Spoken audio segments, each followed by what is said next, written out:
What do you mean by spiritual medicine? Isn't it some kind of redundancy necessary? Does medicine doesn't require spirituality all the time? I know that in my experience with osteopathy, you have to reach a certain degree of spirituality before you can do it efficiently. It is taught on a biomechanical model, but the osteopaths that I know that are effective are spiritual people. You consider only osteopaths can be spiritual? No, but I haven't. You know of MDs who are also spiritual? No, never met one. Yes, you seem to be happy, Kathy. Practicing allopathic medicine. Kathy is an MD that practices osteopathy. There are a lot of MDs who don't touch any antibiotics, who don't even touch anybody, who are working with energy, spirituality. I don't know them. Well, you don't know them, but I know a lot of them. No, I know. That's why I'm telling you the truth. I don't know anybody. If you want me to say that, then... Okay, good. We were talking just before to a classic doctor, talking about diseases. Osteopaths say they are taking care not of diseases, but of the person, of the global immune. Can you elaborate on that? I don't treat just the physical symptoms of the people that come here. When they come here for a specific physical complaint, but I'm very open with them in saying that I cannot help them with their physical complaint until I treat their emotional and spiritual levels also. Because I believe that every disease has an emotional basis to it. And unless that emotional basis is treated, you will not take care of the pathology. Absolutely. But how do you link together emotional and spiritual?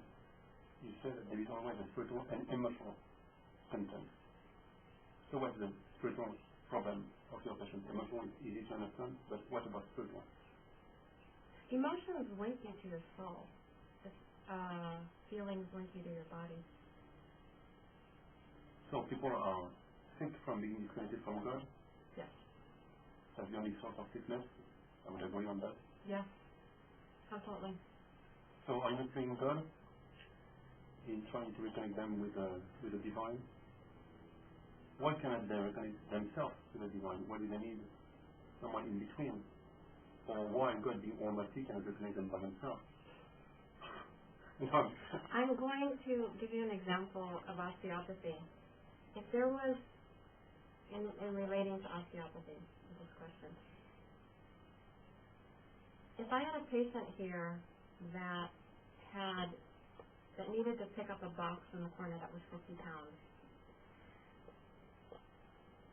they can pick up the box, but if I help them, it's easier. Mm-hmm. So God uses me as an instrument. Are you the only instrument of God on earth? No. There's just an instrument. Yes. Yes. That means that people have been deserted by God? No. So do you mean that they are sick because of a lack of strength in themselves, maybe? Yes. Or they haven't.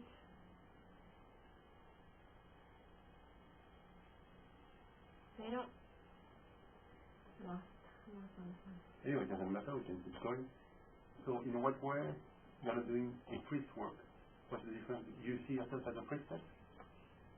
A minister? No, I see myself as a servant. As someone giving service to people that are in pain. And you think that's supposed to be the real message of a doctor? To be the servant of God?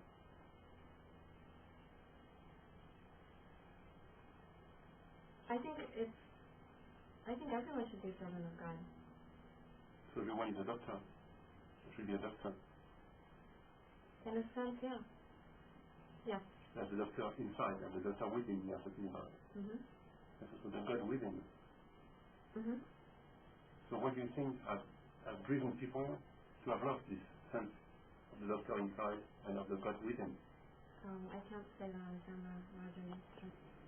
So do you see the role of a doctor as some kind of an intercessor, right? Yes. Someone between the realm of the mortal and of the divine. Mm-hmm. So you are half mortal and half divine? Are you completely human when you are an intercessor? Are you a doctor? Are you a priest? What's the difference between a priest and a doctor in this specific line of work?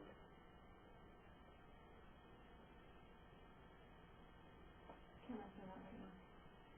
Can't answer that right now.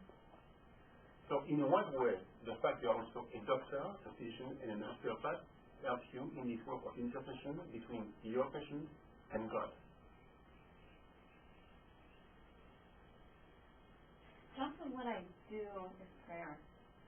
And what is the other half? I can't articulate that because in my articulation of it takes away from what it actually is. It's something I suppose I was born with, and half of it is what I was born with and half of it is what has been taught to me and what I've taken from what I've been taught and evolved that into the system that I use. So do you think you have learned or unlearned something in becoming a doctor? Both. You have learned and unlearned. Mm-hmm. Every teacher that I've ever had, I take what I'm receptive to at that time and I mold it into my system. But for this line of work, specific line of work, of pleading ultimately for the patient for better health to the divine, we think that having learned how to be a doctor is like a drawback, a setback, an hindrance, or an advantage. And if it's, as I think, an advantage, explain why.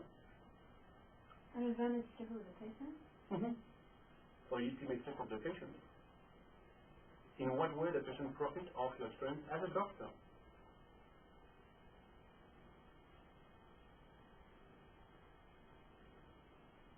Well, that would be in terms of more physical and to establish credibility. Trust in it and respect, for instance, is important in the system. I think you have better therapeutic results because patients see you as a doctor, as the important person in the know-how. A new class of new priests of the new science that has been trained religion, right?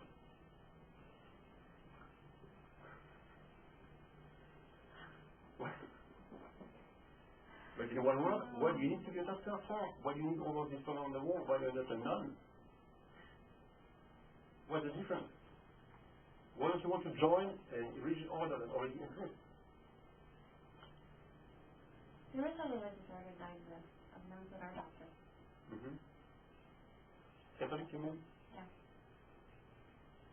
So, what keeps you from joining them? Because I'm doing what I need to do right now. I think so too. Mm-hmm. I don't need to join an order to do it. And I'm already teaching people some of the healing that I know that they can do. Good. That's the plan. You are trying to teach people to become their own doctor, what they are forgotten to. So you're a teacher. I've always been You're not a healer, but a teacher, which is the ultimate healing plan. Teaching people how to heal themselves. Mm-hmm. That's the current theory of osteopathy that's being taught today, is to, when treating a person who's sick, not trying to see what the pathology is, but trying to see what healing there is that exists in that system, and trying to build from there, not in the disease itself. But you also teach people not only to heal themselves, but to heal others, which is the sense of gift. Very important in the health maintenance. In healing themselves, they will heal others. In what way? I can't say that. Okay, Dina, you were saying that in order to heal others, you need to be healed first. I think there is also the other way around. In order to really heal yourself, you also need to heal others, to reinforce your healing pattern. In order to be a healer, you need to be whole. You need to be healed. You need to be healthy. And that in this way, that you need to be healed before becoming healed. And being healed is being a healer. But on the other hand, in order to keep being whole, to keep your health, you need to give, you need to share, you need to heal other people, you need to belong. What I'm teaching people is to love themselves in the first place. That's the first step, to become their own self-healer, priest establish their connection with the divine within, the divine without. Then, because you cannot expect them to love themselves, to love their family, to love their country, to love God, to love the earth, when they're not in peace with themselves. So you have to heal them at first. That's the first thing is you show first. But after that, they have to show something in return. They have to show they are good people. You can only love people who can express love. You can heal people who can heal others. And when they heal themselves, when they love themselves, they are going to love their wife, their children, their neighborhood, their country, all living things on earth, and ultimately being in peace with God. That's what we're trying to explain.